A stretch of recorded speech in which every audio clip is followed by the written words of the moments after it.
김종민은 전형적인 착한 사람입니다. 순박하고 착하다는 이유로 한때는 연예인 동료들에게 이유 없이 바보 취급을 당하며 심지어 대놓고 촬영 중에도 무시를 당한 적도 많았죠. 그는 이런 현실 때문에 방송을 완전히 포기하려고 했을 정도로 엄청난 슬럼프에 시달리기도 했습니다. 하지만 지금의 김종민을 무시하는 사람은 아무도 없습니다.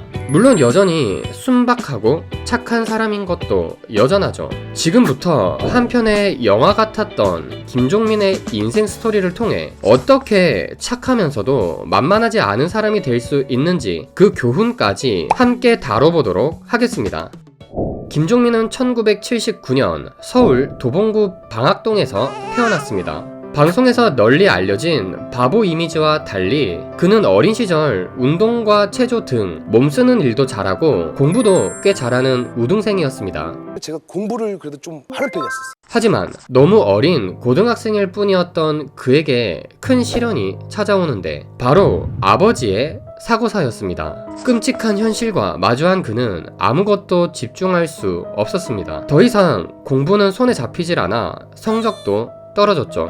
하지만 어린 나이에 가장이 된 김종민은 어머니와 여동생을 책임지기 위해 당장 뭐라도 해야만 했습니다. 그는 스스로 무엇을 가장 잘할 수 있는지를 고민한 결과 바로 가장 자신 있는 춤을 떠올리게 됩니다. 춤으로 돈이 되는 것은 모두 발로 뛰어다니며 점점 입지를 쌓아가다가 댄서로서의 재능을 업계에서 인정을 받으며 결국 그가 19살이 되던 해 엄정화의 전담 댄서까지 맡게 되는 쾌거를 이루게 됩니다. 그 당시 김종민은 외모까지 리즈 시절이었고 춤 실력뿐 아니라 의외의 가창력까지 인정받으며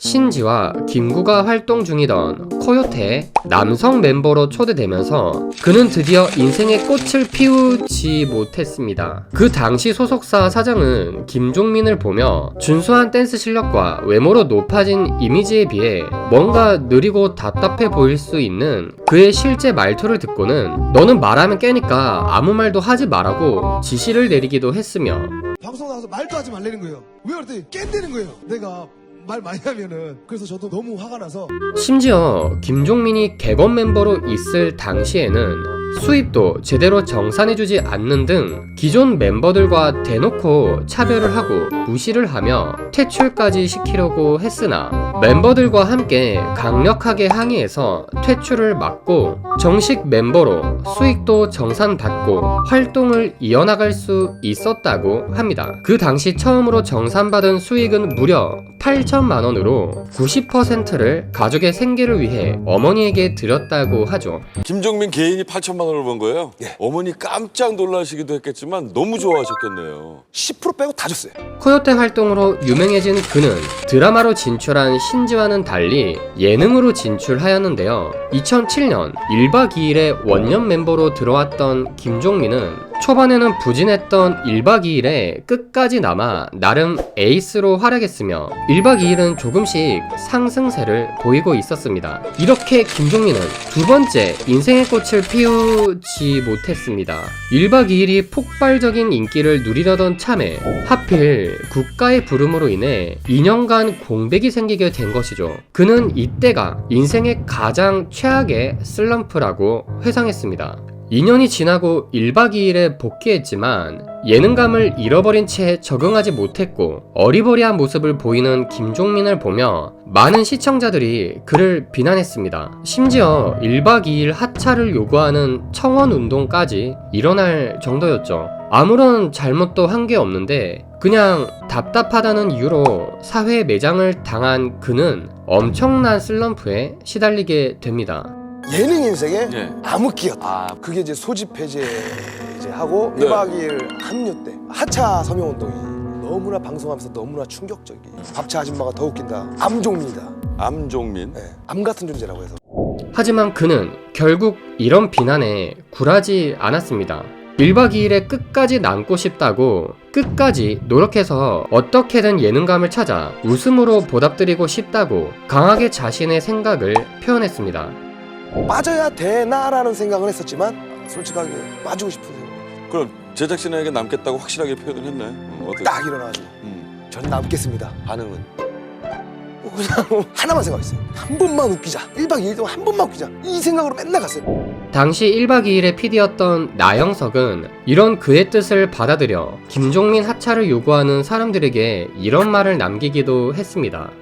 저는 김종민 씨가 만약에 좋지 않은 상황이라면 김종민 씨가 성장해 나가는 모습을 보여주고 싶었어요. 1박 2일이라는 컨텐츠는 최고의 사람들이 와서 만든 프로가 아니에요. 김 씨도 이승기 씨도 또 우리 몽이도 또 다른 모든 친구들도 최고의 상태는 아니었어요. 들어와서 1박 2일과 함께 부딪히면서 같이 성장해 나갔고 또 그것이 프로그램을 좋게 만들었어요. 그는 결국 조금씩 예능감을 찾으며 나중에는 1박 2일의 에이스 자리까지 오르게 됩니다. 묵묵히 결과로 보여주며 더 이상의 비난과 하차 요구는 쏙 들어갔죠. 그렇게 그는 끝까지 잘 될 때나 안 될 때나 1박 2일의 자리를 지켜오며 결국 2016년 KBS 연예대상을 받는 쾌거를 이루게 됩니다. 그동안 김종민을 무시하고 만만하게 봤던 사람들은 최근에는 거의 찾아볼 수 없을 정도가 되었습니다. 그의 삶에서 우리는 크게 두 가지를 배울 수 있다고 생각합니다. 첫 번째는 바로 착한 사람이 무시당하지 않기 위한 가장 강력한 방법은 바로 자신의 생각을 당당하게 표현하는 것입니다. 김종민은 코요테에서 차별당하고 퇴출 위기에 놓였을 때와 1박 2일에서 하차 위기가 있을 때 자신의 의견을 강하게 표현했습니다. 김종민은 이와 관련해서 다음과 같은 말을 남긴 적이 있죠. 제가 어느 길을 가다가 넘어졌어요. 근데 여기가 상처가 이만큼 났어요. 근데 저 친구도 넘어졌어요. 상처가 나보다 이만큼이 더 났어요. 그럼 저 친구가 아플까요? 제가 아플까요? 제가 더 아프다니까요? 제가 들찢어졌어도 제가 아프지 저분이 아픈 게 못 느껴져요. 근데 사실 그래서 저는 꼭 그런 말씀을 하고 싶어요. 아프면은 아프다고 좀 소리를 좀 질렀으면 좋겠어요. 참다 보면은 좀 골마가지고 좀 썩거든요. 크게 소리를 쳐서 나 아프다라는 거를 좀 표현을 좀 많이 했으면 좋겠어요. 그러다 보면은 그 주변에서 도와주지 않을까 생각해요. 아무리 착해도 자신의 의견을 당당하게 표현하는 사람은 결코 쉽게 호구 잡히지 않죠. 두 번째는 결과로서 보여주면 절대 쉽게 만만하게 볼 수 없다는 것입니다. 김종민은 1박 2일의 하차 위기에서 무려 연예대상까지 꾸준한 노력을 통해 보여준 결과로서 자신을 무시하고 비난하는 사람들의 입을 다물게 만들었습니다. 한편의 영화 같은 그의 인생 스토리가 이 영상을 끝까지 봐주신 여러분의 인생에도 조금이나마 귀감이 될 수 있길 소망합니다.